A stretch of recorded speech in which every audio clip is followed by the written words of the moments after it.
ಗೃಹಲಕ್ಷ್ಮಿ ಯೋಜನೆಯ ಮತ್ತೊಂದು ಅಪ್ಡೇಟ್ಗೆ ಎಲ್ಲರಿಗೂ ಸ್ವಾಗತ. ನಾನು ನಿಮ್ಮ ಪ್ರೀತಿಯ ಶಿವು.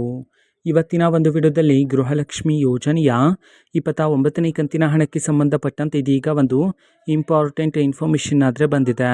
ಬನ್ನಿ ಅದರ ಬಗ್ಗೆ ಸಂಪೂರ್ಣವಾಗಿ ಇನ್ಫಾರ್ಮೇಷನನ್ನು ಈ ವಿಡಿಯೋದಲ್ಲಿ ನಾವು ತಿಳ್ಕೊತಾ ಹೋಗೋಣ. ಸೊ ವಿಡಿಯೋವನ್ನು ಸ್ಟಾರ್ಟ್ ಮಾಡ್ತೀನಿ. ಅದಕ್ಕಿಂತ ಮೊದಲು ನೀವಿನ್ನೂ ನಮ್ಮ ಚಾನೆಲ್ಗೆ ಸಬ್ಸ್ಕ್ರೈಬ್ ಮಾಡದೇ ಇದ್ರೆ ಈ ಕೂಡಲೇ ಚಾನೆಲ್ಗೆ ಸಬ್ಸ್ಕ್ರೈಬ್ ಮಾಡ್ಕೊಳ್ಳಿ ಮತ್ತು ಲೈಕ್ ಮಾಡಿ.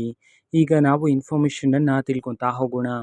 ಸೊ ನೋಡಿ, ಇವತ್ತು ಅಂತಂದರೆ ದಿನಾಂಕ 13/4/2026. ಇವತ್ತು ಗೃಹಲಕ್ಷ್ಮಿ ಯೋಜನೆಯ 29ನೇ ಕಂತಿನ ಹಣವನ್ನು ಈಗಾಗಲೇ ಸರ್ಕಾರದ ಕಡೆಯಿಂದ ಮಹಿಳೆಯರ ಖಾತೆಗಾದರೆ ಬಿಡುಗಡೆ ಮಾಡಲಾಗಿದೆ.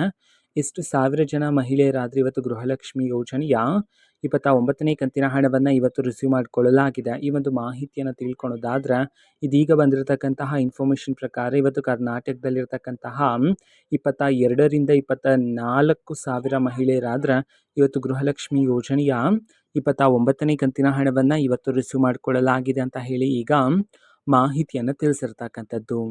ಓಕೆನಾ. ಸೊ ಇದು ಇವತ್ತಿನ ಒಂದು ವಿಡಿಯೋ ಇದೆ. ಈ ರೀತಿ ಇನ್ನು ಹಲವಾರು ಯೋಜನೆಗಳಿಗೆ ಸಂಬಂಧಪಟ್ಟಂತೆ ಮಾಹಿತಿ ಬಂದ ನಂತರ ಆದಷ್ಟು ಬೇಗ ನಾನು ನಿಮಗೆ ಇನ್ಫಾರ್ಮೇಷನನ್ನು ತಿಳಿಸ್ತೀನಿ. ಅದಕ್ಕೋಸ್ಕರ ಚಾನಲ್ಗೆ ಸಬ್ಸ್ಕ್ರೈಬ್ ಮಾಡ್ಕೊಳ್ಳಿ. ಮತ್ತೀಗ ನಾವು ಫೇಸ್ಬುಕ್ಕಲ್ಲೂ ಸಹ ಈಗ ವಿಡಿಯೋಸ್ಗಳನ್ನು ಅಪ್ಲೋಡ್ ಮಾಡ್ತಿದ್ದೀವಿ. ಫೇಸ್ಬುಕ್ ಚಾನಲ್ ಲಿಂಕನ್ನು ಡಿಸ್ಕ್ರಿಪ್ಷನ್ ಬಾಕ್ಸಲ್ಲಿ ಕೊಟ್ಟಿರ್ತೀನಿ. ಕ್ಲಿಕ್ ಮಾಡಿಬಿಟ್ಟು ಫಾಲೋ ಮಾಡಿ. ಓಕೆನಾ. So thank you. ಬಾಯ್.